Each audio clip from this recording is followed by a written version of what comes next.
कि लिखा परदेश किस्मत में, वतन की याद क्या करना, जहां बेदर्द हाकिम हो वहां फरियाद क्या करना। कभी शेर जैसा गुर्राया, कभी सियार जैसा हुआया, जब खुद पे चोट खाई तो आदमी आदमी की तरह चिल्लाया।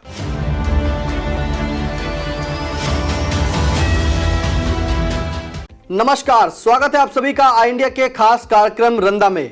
खबरों पर रंदा चलाकर उसे निखार देने के लिए आई इंडिया के स्टूडियो में हमारे साथ खास मेहमान मौजूद हैं, वरिष्ठ पत्रकार, कवि एवं रंगकर्मी ज्ञान प्रकाश सिंह प्रतीक जी। तो आपका बहुत बहुत स्वागत है प्रतीक जी।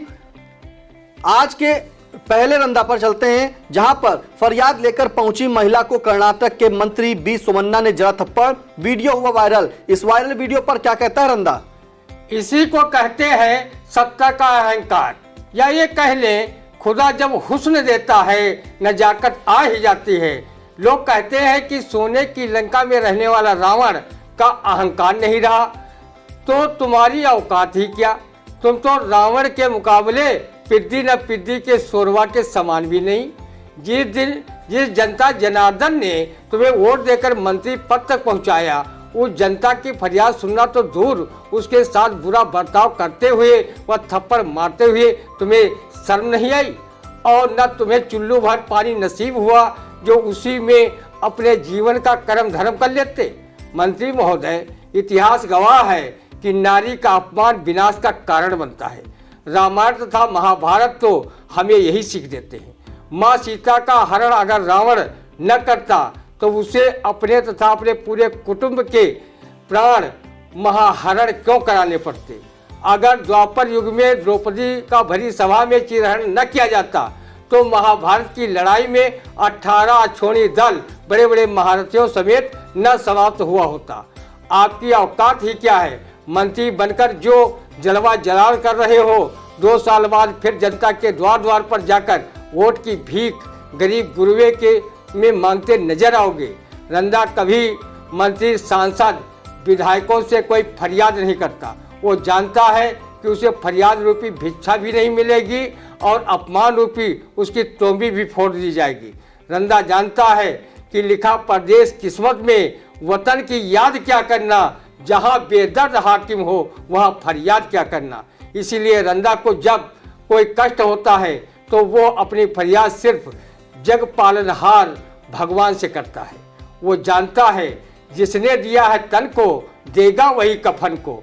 ये क्या देंगे जो एक एक वोट रूपी भीख के लिए दर दर स्वयं रियाते घूमते रहते हैं। जी बिल्कुल, वो जो है जिस तरह से वीडियो वायरल हो रहा है उस तरह से रंदा कहता है कि रंदा क्या मांगने जाएगा। यही नेता हैं जो आप वोट जब आते हैं वोट मांगने के लिए तो दर दर वोट मांगते हैं, पैर भी छूते हैं। थप्पड़ मारने की तो बात बहुत दूर की है। तो ले चलते हैं आपको अगली खबर पर, जहां डिप्टी सीएम ब्रजेश पाठक ने कहा कि योगी राज में हो रहे त्रेता युग के दर्शन। मतलब डिप्टी सीएम ब्रजेश पाठक ने कहा है कि योगी राज में हो रहे त्रेता युग के दर्शन, और ये दर्शन कैसे हैं अब रंदा बताता है। आप योगी राज में डिप्टी सीएम हैं। आपको योगी राज में अयोध्या में लाखों दीपक जलाने और निर्माण व विकास कार्य कराने से भले त्रेता युग के दीदार हो रहे हों, पर रंदा को अयोध्या सहित पूरे उत्तर प्रदेश में त्रेता युग की अमिट छाप तभी दिखाई देगी जिस दिन उत्तर प्रदेश की हर व्यवस्था राम राज्य जैसी दिखाई पड़ेगी। सभी लोग आपस में प्रेम से रहेंगे। घृणा, हिंसा, ईर्षा, बदले की भावना लुप्त हो जाएगी। प्रेम, अहिंसा, बंधुत्व की भावना हर एक इंसान में होगी। रंदा कभी भी मुंह में राम, बगल में ईंटें, अंतर में कुछ और बीते की कहावत पर कभी नहीं चलता है। रंदा तुलसीदास द्वारा रचित रामचरितमानस में वर्णित राम राज से संबंधित इन चौपाइयों के साकार होने की बाट जोह रहा है। जिस दिन इन चौपाइयों का अर्थ योगी सरकार साकार कर दिखा देगी, वो दिन इस सरकार की भी आरती रंदा पूरी आस्था व विश्वास के साथ उतारेगा। राम राज बैठे त्रैलोका, हर्षित भयो गयो सब शोका। न दरिद्र कोई दुखी न दीना, न कोई अबुध न लक्षण हीना। जी बिल्कुल, नहीं कोई अबुध न लक्षण हीना। रंदा तब इस राम राज को मानेगा और आरती उतारेगा जब हमारा ये देश पूरी तरह से निरंतर प्रगति की ओर पर अग्रसर होगा।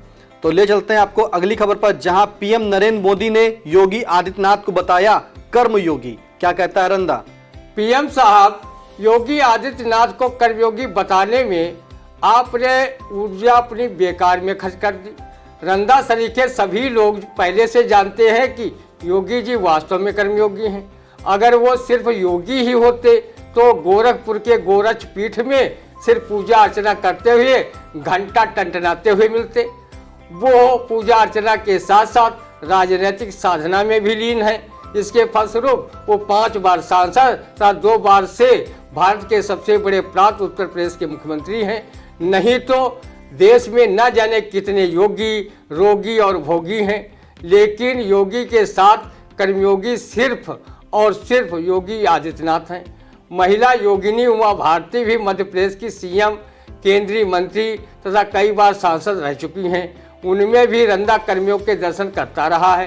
पीएम महोदय, योगी जी की तरह रंदा को भले कर्मयोगी न कहें, पर उसे रोगी, ढोंगी कुछ भी अपने मुखारबिंद से कह देते तो वो भी फूल कर गलगल हो जाता कि चलो पीएम साहब ने योगी जी के राज में रहने वाले रंदा के लिए भी आशीर्वाद स्वरूप कुछ कहा है।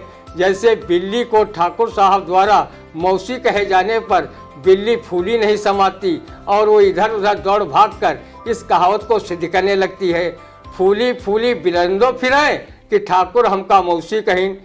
पीएम महोदय, योगी जी वास्तव में कर्मयोगी ही हैं। उन्हें रंदा से अधिक माफिया सरगना अतीक अहमद, मुख्तार अंसारी व उनका कुनबा जानता है। वो उनके तपोबल से जेल के सलाखों के पीछे हैं और रहम की भीख मांगने पर मजबूर हैं। माफिया व 10 पुलिस कर्मियों को शहीद कराने वाला माफिया विकास दुबे अपना विकास अब योगी के कर्मयोगी वाले आशीर्वाद से अब अपना विकास परलोक में कर रहा है। कभी शेर जैसे दहाड़ते हुए आजम खान नजर आते थे। किताब, मशीन चोरी, मुर्गी बकरी चोरी जैसे घटिया इल्जामों में सीतापुर जेल की हवा खा चुके हैं। उन पर करीब 1 सैकड़ा मुकदमे दर्ज हुए हैं। वो शेर से भीगी बिल्ली बनकर रह गए हैं। नफरती भाषण मामले में 3 साल की सजा भी हो चुकी है। अर्थात सजा के मामले में उनकी बोहनी हो चुकी है, विधायकी भी जा चुकी है। वो आजकल कब झनकारनाथ शुक्ल की एक काव्य पंक्तियां साकार कर रहे हैं। कभी शेर जैसा गुर्राया, कभी सियार जैसा हुआया, जब खुद पे चोट खाई तो आदमी आदमी की तरह चिल्लाया। जी बिल्कुल, जिस तरह से प्रधानमंत्री नरेंद्र मोदी सिंह ने योगी आदित्यनाथ को कर्मयोगी कहा है, उस तरह से रंदा भी कहता है कि काश कर्मयोगी ना कहें लेकिन उसकी कुछ तो कुछ तारीफ जरूर कर दें। तो ले चलते हैं आपको अगली खबर पर, जहां दिवाली पर भी नहीं साफ हो सके सीतापुर शहर के नाले। तो नालों पर क्या कहता है रंदा? अगर नाले ही साफ हो जाएंगे तो नगर पालिका परिषद के जिम्मेदारों और मक्खी मच्छरों से चली आ रही बरसों पुरानी उनकी दोस्ती नहीं टूट जाएगी। लोग डेंगू, मलेरिया जैसे जानलेवा और खुदागंज रुखसत करने वाले रोगों को नहीं भूल जाएंगे। नालों से निकलने वाली कन्नौजी सेंट फिर कहाँ सूंघने को मिलेगी? सुअर सुअरिया फिर अपना भोजन कहाँ तलाशेंगे और छप्पक छैया कहाँ करेंगे? जिस नगर में नगर विकास राज्य मंत्री स्वयं रहते हैं, उस नगर के नाले गंदगी से पटे पड़े हैं। जल निकासी की समस्या बनी हुई है, गंदगी की भरमार है। तो रंदा सरीखे लोग सिर्फ अपनी किस्मत को ही कोस सकते हैं, किसी दूसरे पर अपनी किस्मत के दोष का ठीकरा नहीं फोड़ सकते। रंदा का जी करता है कि वो सीतापुर में जनहित को देखते हुए जगह जगह साइन बोर्ड लगवा दे कि आइए सीतापुर में आपका स्वागत है। अगर डेंगू मलेरिया से पीड़ित नहीं है तो वो भी रोग फ्री फोकट में ले जाइए। आप यहाँ के नालों के दर्शन कीजिए, जी भर कर के सुगंध लीजिए, आपका सेंट पर खर्च होने वाला पैसा भी बचेगा। रंदा लोगों को सुझाव देता है कि वो जब भी नगर पालिका क्षेत्र के जिम्मेदारों से नालों की सफाई के लिए मिलने जाएं तो सबसे पहले उनके शरीर को सूंघें कि वो व्यक्तिगत सफाई रखते हैं या नहीं। अगर उनके शरीर से बदबू महसूस हो रही हो तो उनसे नगर मोहल्ले की साफ सफाई की बात किए बगैर घर वापस चले आएं। हो सकता है कि साफ सफाई की रैंकिंग की तरह आगे सरकार गंदगी बढ़ाने वाले शहरों की रैंकिंग में शामिल करे। साफ सफाई में अपना शहर अभी रैंकिंग में काफ़ी पीछे है, कम से कम गंदगी की रैंकिंग में तो अव्वल हो ही जाएगा। नगर पालिका वालों को भय था कि कहीं नाले साफ करवा दिए तो रंदा किसी पवित्र नदी की तरह इसमें स्नान न करने लगे और गंगा स्नान का पूर्ण लाभ नालों में स्नान कर प्राप्त न करने लगे। रंदा किसी कवि की इस कविता को साकार करते हुए अब अपनी व्यक्तिगत सफाई नहीं रखता, वो नालों की सफाई पर हाथ तौबा क्यों करता फिरे। हम हैं गांव के प्राणी, हम हैं गांव के प्राणी, अवघड़ अज्ञानी आज मेरे स्नान को चौथा पखवाड़ा है। गंदगी के क्षेत्र में भारत रत्न जीत मारा है। हफ्ते 2 हफ्ते अगर और नहीं नहाऊंगा तो फिर विश्व का सबसे बड़ा पुरस्कार नोबेल मैं ही पाऊंगा। जी बिल्कुल, शहर में नालों की सफाई पर आपने रंदा को सुना कि शहर में अभी भी नाले जो हैं साफ नहीं किए गए हैं, बल्कि यहाँ पे नगर विकास मंत्री खुद रहते हैं। तो ले चलते हैं आपको अगली खबर पर, जहां बसपा सुप्रीमो व पूर्व मुख्यमंत्री मायावती ने बसपा नेताओं से कहा कि हमारे जन्मदिन पर तोहफा नहीं आर्थिक सहयोग करें। पार्टी नेता मूवमेंट चलाने और चुनाव खर्च के लिए मांगा सहयोग। क्या कहता है रंदा? आखिर मायावती जी ने कर दी अपने जन्मदिन पर माया देने की मांग। जन्मदिन पर आर्थिक सहयोग की जगह तोहफा मांगा होता तो रंदा उन्हें सम्मान सहित गुलदस्ता भेंट कर आता और साथ में ढेर सारी जन्मदिन की बधाइयां भी खुले मन से देता। लेकिन रंदा जब अपनी घर गृहस्थी चलाने के लिए अपेक्षित धन की व्यवस्था नहीं कर पाता तो उनके जन्मदिन में देने के लिए धन की व्यवस्था कहाँ से करेगा। रंदा ने जब से कबीर दास का ये निर्गुण सुना है, माया महा कठिन हम जानी, और ये दोहा पढ़ा है, तब से वो माया को दूर से प्रणाम करता है। माया दीपक नर पतंग भ्रम भ्रम यों प्रांत, कहा कबीर गुरु ज्ञान थे एक आधो बरंत। विधानसभा चुनाव 2022 में वैसे ही हाथी दुबला व मरियल बनकर रह गया है। बहन जी के जन्मदिन पर किए गए आर्थिक सहयोग से ठीक से भोजन पानी हाथी करेगा तो वो आगामी लोकसभा में थोड़ा बहुत बसपा का खटारा खींचने लायक हो सकेगा, ऐसा राजनीतिक पंडितों का भी मानना है। मायावती जी बहुजन मूवमेंट चलाने और चुनाव खर्च के लिए बसपा नेताओं से आर्थिक सहयोग अपने जन्मदिन पर मांग रही हैं। दलित वर्ग के कई पूर्व बसपाइयों का कहना है कि अब मायावती जी किस मूवमेंट की बात कर रही हैं। मूवमेंट तो उसी दिन खत्म हो गया था जिस दिन मान्यवर काशीराम द्वारा शुरू किया गया। बहुजन मूवमेंट से बनी बहुजन समाज पार्टी को आपने ब्राह्मण समाज पार्टी बनाकर रख दिया था और नारा बुलंद करवा दिया था, ये हाथी नहीं गणेश है, ब्रह्मा विष्णु महेश है। उस दिन के बाद आपका हाथी हाथी नहीं रहा और प्रथम पूज्य देवता बनकर रह गया। रही बात चुनाव खर्च में सहयोग में आर्थिक मदद देने की, आपकी पार्टी को उसकी भी आवश्यकता नहीं होनी चाहिए, क्योंकि रंदा ने नेताओं को आरोप लगाते सुना है कि आप चुनाव में पार्टी का टिकट देने में करोड़ों का खेल करती हैं। बड़े बड़े बिल्डर ठेकेदार आपकी पार्टी से टिकट लेकर हाथी की सवारी करते हैं। बहन जी, ज़्यादा धन इकट्ठा करना ठीक नहीं। आय से आप पर आय से अधिक संपत्ति मामले में सीबीआई, ईडी तथा आईटी की नज़र भी आपके वैध अवैध धन पर लगी हुई है। मौजूदा समय में आप भाजपा के सुर में सुर मिला रही हैं। सत्ता पक्ष के बजाय आप विपक्षी पार्टियों पर निशाना साध रही हैं। जिस दिन भाजपा हाईकमान व उनकी सरकार के खिलाफ अनर्गल टिप्पणी करेंगी, उसी दिन ईडी, आईटी तथा सीबीआई का घेरा आय से अधिक संपत्ति तथा प्रदेश के 11 चीनी मिलों को औने पौने दामों में बेचने के मामले में कस जाएगा, ऐसा बौद्धिक वर्ग के लोग भी कहते हैं। बहन जी, आप भले ही बहुत कड़क व कठोर फैसले लेने वाली हों, पर रंदा की एक बात हमेशा याद रखना, धन का ज़्यादा लालच बुरी बला होता है। वैसे पार्टी या संगठन चलाने में धन भी होना पहली शर्त है। धन के बिना मर्द भूसी माना जाता है।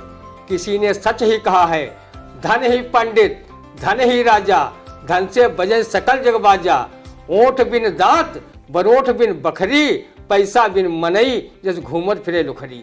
बहन जी, आप भाग्यशाली हैं जो अपने जन्मदिन पर करोड़ों रुपए के नोटों की माला पहन रही हैं, और ये एक बदकिस्मती रंदा है जिससे इसके जन्मदिन पर फूलों का गुलदस्ता कौन कहे, एक जलकुंभी का फूल भी कोई नहीं देता। रंदा आपके जन्मदिन की अग्रिम बधाई देता है कि माया जी को माया की कभी कमी न रहे, उनका हाथी हष्ट पुष्ट बना रहे और हर चुनाव में वो तनकर खड़ा रहे। जी बिल्कुल, जिस तरह से पूर्व मुख्यमंत्री मायावती ने अपने जन्मदिन पर मांग की है कि मूवमेंट व उन्हें कुछ ना दिया जाए, उन्हें आर्थिक सहयोग किया जाए, तो रंदा की तरफ से आर्थिक सहयोग तो नहीं, लेकिन उनके लिए कामना है कि उन्हें माया की कभी कमी ना रहे और उनका हाथी जो है वो हष्ट पुष्ट बना रहे और चुनाव में वह तनकर खड़ा रहे। तो ले चलते हैं आपको अगली खबर पर, जहां भारत का विदेशी मुद्रा भंडार घटा 2 वर्षों के न्यूनतम स्तर पर 528 अरब डॉलर के करीब बचा है विदेशी मुद्रा भंडार। क्या कहता है इस भंडार पर रंदा? विदेशी मुद्रा भंडार घटा है तो कौन देशी मुद्रा भंडार ही भर गया है। रुपया डॉलर के मुकाबले नीचे गिरता जा रहा है और $1 की कीमत 82 रुपये से अधिक का हो गया है। बेरोजगारी महंगाई जरूर सुरसा की मुँह की भांति बढ़ी है, बाकी सब घटा ही घटा है। राजनेताओं का देव दर्शन राजनीतिक लाभ के लिए बढ़ा है। भारतीय मुद्रा का अवमूल्यन डॉलर के मुकाबले जितना 2-3 वर्षों में हुआ है उतना रुपया कभी भी इतने निचले स्तर पर नहीं आया है। लेकिन वित्त मंत्री निर्मला सीतारमण का ये बयान जब से रंदा ने सुना है तब से उसके पेट में मीठा दर्द हो रहा है कि रुपया स्थिर है, सिर्फ डॉलर की कीमत बढ़ी है। सीतारमण जी बताएं कि 2014 से पहले डॉलर के मुकाबले रुपया किस पायदान पर खड़ा था, आज वो किस पायदान पर खड़ा है। झूठ भी इतने करीने से बोला कि वो झूठ के आगे सत्य भी पनाह मांगने को बेहोश हो गया। इस मीठे दर्द वाले बयान पर रंदा को वित्त मंत्री सीतारमण की तारीफ तो करनी ही पड़ेगी कि रुपया स्थिर है, सिर्फ डॉलर की कीमत बढ़ी है। विदेशी मुद्रा भंडार बढ़ाना है तो रंदा जैसे बेरोजगारों को विदेशों में भेजो, वो वहाँ से डॉलर कमाकर अपने भारत में भेजेंगे और उससे अपना विदेशी मुद्रा भंडार भर लेना। जी बिल्कुल, तो आपने सुना कि किस तरह से रंदा ने वित्त मंत्री सीतारमण से कहा है कि आपका यह झूठ बिल्कुल सच के आगे बढ़कर चला है। बेरोजगारी तो है, लेकिन जो जिस तरह से रुपया स्थिर आपने बताया है वह सही नहीं है। तो आपको ले चलते हैं अगली खबर पर, जहां प्रधानमंत्री नरेंद्र मोदी ने अयोध्या में निभाई वशिष्ठ की भूमिका, किया राम का राज तिलक। क्या कहता है इस राज तिलक पर रंदा? पीएम मोदी जी अगर भगवान राम के साथ उनकी 27 पीढ़ियों के पूर्वजों का भी राज तिलक किया होता तो रंदा उन्हें वशिष्ठ की भूमिका में नहीं, त्रेता युग के गुरु वशिष्ठ के रूप में सच में मान लेता। कुल गुरु वशिष्ठ ने भगवान राम के पूज्य पिता दशरथ बाबा आज दिलीप रघुमन से लेकर इक्ष्वाकु महाराज तक का राज तिलक किया था, इसलिए उन्हें मर्यादा पुरुषोत्तम भगवान राम का कुल गुरु माना जाता है। रंदा कहीं राम की भूमिका निभा रहा होता और गुरु वशिष्ठ की भूमिका में पीएम मोदी जी राज तिलक करते तो राजकाज चलाने में मोदी जी से फेंकने वाली कला अवश्य सीख लेता और जब राज का संचालन करता तो रंदा ऐसी फेंकता कि उसे सुनकर पूरी दुनिया दंग रह जाती। राम की भूमिका में रंदा उनसे ये भी सीखता कि वो झूठ बोलने की कला मोदी जी सिखाओ, जिससे जो कोई भी सुने वो उसे सच मान बैठे। अपने से बड़ों को कैसे मार्गदर्शक बनाकर उन्हें सत्ता से दूर रखना है, ये भी वशिष्ठ बने मोदी से राम बना रंदा जरूर सीखता।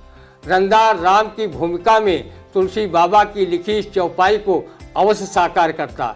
गुरुग्रह पढ़न गए रघुराई, अल्पकाल विद्या सब पाई।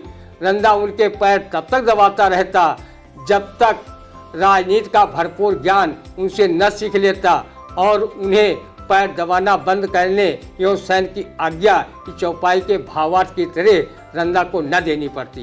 बार बार प्रभु आयुष दीन्हा, रघुबर जाय सैन तब कीन्हा। जी बिल्कुल, आपने सुना कि किस तरह से प्रधानमंत्री नरेंद्र मोदी को वशिष्ठ की उपाधि देने के बाद रंदा ने क्या कहा। ले चलते हैं आपको अगली खबर पर, जहां मारपीट से नाराज 12 दलितों ने बदल लिया धर्म। राजस्थान के जनपद कोटा के ग्राम भूलोन की है यह घटना। धर्म बदलने पर क्या कहता है रंदा? धर्म तो रंदा जैसे ऐरे गहरे नत्थु खरे लोग भी जब चाहे कपड़े की तरह बदल लें। धर्म के साथ अपनी जात भी बदली होती तो रंदा तुम्हें भले मर्द न मानता, पर कुछ न कुछ मानता तो जरूर।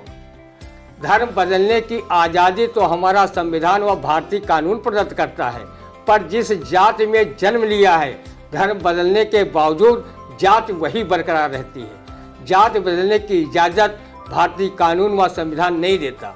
रंदा का मानना है कि धर्म बदलने के बजाय लोगों को अपनी मानसिकता बदलनी चाहिए, क्योंकि कोई भी धर्म हिंसा, अराजकता, मारपीट, झूठ, छल फरेब व बदकर्म की इजाज़त नहीं देता, और न ही गीता, कुरान, बाइबल व गुरु ग्रंथ साहिब में कहीं इसका उल्लेख है। सभी धर्म सच्चाई, ईमानदारी पर चलने व अच्छे कार्य करने की सीख देते हैं। रंदा ने जब से छेदालाल के धर्म परिवर्तन की कहानी सुनी है, तब से वो अपना धर्म बदलने का विचार कब का छोड़ चुका है।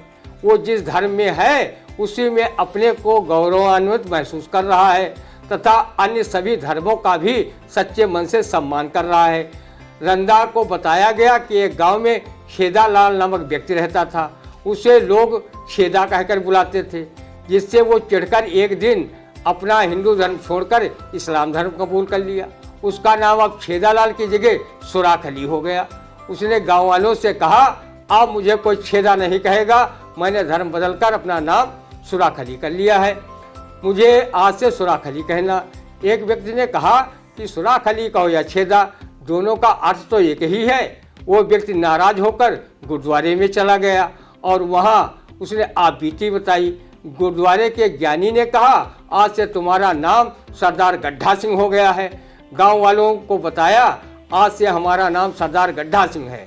गांव वाले बोले, क्या फर्क पड़ता है, इस नाम का भी तो वही अर्थ है जो अर्थ सुराख अली व छेदालाल का है। इस बार वो ईसाई धर्म की चर्च में गया। वहाँ पर पादरी से पूरा हवाला बताकर ईसाई धर्म स्वीकार कर लिया। पादरी ने उसका नाम बदलकर पादरी ने उसका नाम सरकार गड्ढा सिंह से बदलकर मिस्टर होल रख दिया। गांव वालों को जब पता चला कि अब उसने सिख धर्म छोड़कर ईसाई धर्म अपनाकर मिस्टर होल हो गया है, तो सब लोग आए और बोले, छेदा भाई क्या फ़र्क पड़ता है धर्म व नाम बदलने में, मिस्टर होल का भी तो वही अर्थ है जो छेदा, सुराख अली व सरदार गड्ढा सिंह का है। इस पर उसने ईसाई धर्म भी छोड़कर पुनः अपने हिंदू धर्म में आकर छेदालाल बन गया। कहने का तात्पर्य ये है कि सिर्फ धर्म छोड़ने से मानसिकता नहीं बदल जाती। धर्म छोड़ो या न छोड़ो, गलत मानसिकता बदलो, बदकर्म छोड़ो, सदकर्म अपनाओ। रंदा से जब कोई उसकी जात तथा उसका धर्म पूछता है तो बड़े गर्व के साथ अपनी जात, मनुष्य जात तथा अपना धर्म मानव धर्म बताता है, और वो दुनिया भर के धार्मिक लफड़ों की अनर्गल बहस करने से बच जाता है। जी बिल्कुल, आपने सुना कि किस तरह से रंदा ने कहा कि धर्म बदलने की जरूरत नहीं है, धर्म बदलने के बजाय लोगों को अपनी मानसिकता बदलनी चाहिए। तो आपको ले चलते हैं अगली खबर पर, जहां जमघट में जुआरियों ने हार जीत की बाजी लगाकर किए लाखों के वारे न्यारे। पुलिस रही डाल डाल तो जुआरी रहे पात पात। जुआ खेलकर जमघट मनाने में नेता व्यापारी भी नहीं रहे पीछे। क्या कहता है रंदा? जुआ सामाजिक अभिशाप तथा कानूनन जुर्म होने के बावजूद सीतापुर जनपद में वैदिक काल से दूध कीड़ा अर्थात जुआ खेलने का प्रचलन रहा है। नैमिषारण्य पर लिखे गए शोध ग्रंथ नैमिषियम में वर्णित है कि नैमिषारण्य क्षेत्र में आज से 4000 साल पहले दुर्धरक, संवाहक व बर्बरीक नामक कुख्यात दूध कीड़ा के धुरंधर खिलाड़ी थे। जैसे महाभारत काल में शकुनी यक्षपाशा से दूध कीड़ा खेलने की महारत हासिल कर रखी थी। उसकी चौसर में चली गई चालों ने धर्मराज युधिष्ठिर का राजपाट, द्रौपदी तथा सभी पांडव भाई दांव पर लग गए थे। जुए में सब कुछ हारने के बाद 12 वर्ष का वनवास तथा 1 वर्ष का अज्ञातवास पांडवों को भोगना पड़ा था। अज्ञातवास के समय पांडव वेश व नाम बदलकर राजा विराट की नगरी कहे जाने वाले हर गांव में आए थे और वो नैमिषारण्य भी गए थे। नैमिषारण्य में खुदाई के दौरान एक यक्षपाशा भी मिला था, जिसे पुरातत्वविदों ने महाभारत कालीन यक्षपाशा होना बताया था। दीपावली की रात को जमघट लगने के साथ सीतापुर जिले में पुलिस से चोरी छिपे स्थानों पर हार जीत की बाजी लगाकर जमकर जुआ खेला गया। जुआरी जुआ अधिनियम की धारा त्यारा की तेरही करते रहे, पर उन पर पुलिस शिकंजा कस नहीं पाई और जुआ के खेल में कहीं कहीं पर अपशब्दों की बौछार व हल्की मारपीट भी हुई। लेकिन मामला जुआ खेलने के विवाद का था, सो पुलिस तक बात नहीं पहुंची। जिले के कई नेता भी सुरक्षित अड्डों पर लाखों के वारे न्यारे करते रहे। सीतापुर के कई नेता तो बिना दीपावली ही काठमांडू नेपाल में कैसीनो में जुआ खेलने जाते रहे हैं। वो भला त्योहार पर भी ताश के पत्ते न फेंकें, ऐसा भला कैसे हो सकता है। दीपावली के दूसरे दिन कई पार्टी कार्यकर्ता व शुभचिंतक नेताओं के वहां मिलने व दीपावली भैया दूज की बधाई देने पहुंचे तो पता चला नेताजी रात से घर ही नहीं लौटे हैं। रंदा ने कार्यकर्ताओं व शुभचिंतकों को ये कहते हुए सुना है कि लगता है नेताजी कहीं खेल वेल में फंसे हैं। पुलिस ने छोटे मोटे शौकिया जुआरियों में से कुछ को पकड़ा, लेकिन पुलिस जब तक उन्हें थाने लाती और कार्रवाई करती तब तक उनके पास नेताओं की सिफारिश पहुंचने लगी। वो जुआ खेल नहीं रहे थे, वो तो सिर्फ जुआ देखने गए थे। आप उन्हें छोड़ दीजिए, खास कार्यकर्ता हैं। ऐसे नेताओं को कौन समझाए कि जुआ के अड्डा क्या कोई पिकनिक स्पॉट है जो उसे देखने गया था। रंदा कभी भी ताश के पत्तों को हाथ नहीं लगाता है, वो जुआबाजी से दूर रहता है। वो जानता है कि जुए का भयानक परिणाम होता है, जिसे वो महाभारत में पढ़ हुआ सुन चुका है। जुए में हारने व जीतने वाले व्यक्तियों पर यह कहावत आम है, जीते जुआरी के पाकई पुआ और हारे जुआरी की मर गई बुआ। रंदा सभी से अपील करता है कि वो जुआ खेलकर दीपावली जैसे पवित्र त्यौहार को कलंकित न करें। जुआ खेलना सामाजिक अपराध तो है ही, कानूनन अपराध भी है। जुआ अधिनियम की धारा 13 के अंतर्गत जुआ खेलना दंडनीय अपराध है। रंदा अपने प्रस्तोता की इन काव्य पंक्तियों से जुआ जैसी सामाजिक बुराई से दूर रहने की अपील भी करता है। जुआ के खेले से भाई होवत है धन संपत्ति की नाश, जुआ खेले से ही दृष्टि 13 वर्ष घूमे वनवास। रंदा सबका समझाए कहे जुआ काम वो गंदा है, इससे न जो कोई दूर भागी वही की समाज में निंदा है। जी बिल्कुल, जुआ नहीं खेलना चाहिए। रंदा ने कहा कि दीपावली पर्व को खुशियों से मनाएं और जुआ खेलकर कलंकित ना करें। तो यह था आज का रंदा, और आप सभी से एक बार फिर से एक अनुरोध है कि कैसा लगा है रंदा, कमेंट करके ज़रूर बताएं। रंदा को लाइक करें, कमेंट करें, शेयर करें और हाँ, आई इंडिया चैनल को सब्सक्राइब करना ना भूलें। तो अब दीजिए इजाज़त, फिर मिलते हैं आपको अगले रविवार सुबह 8 बजे। नमस्कार।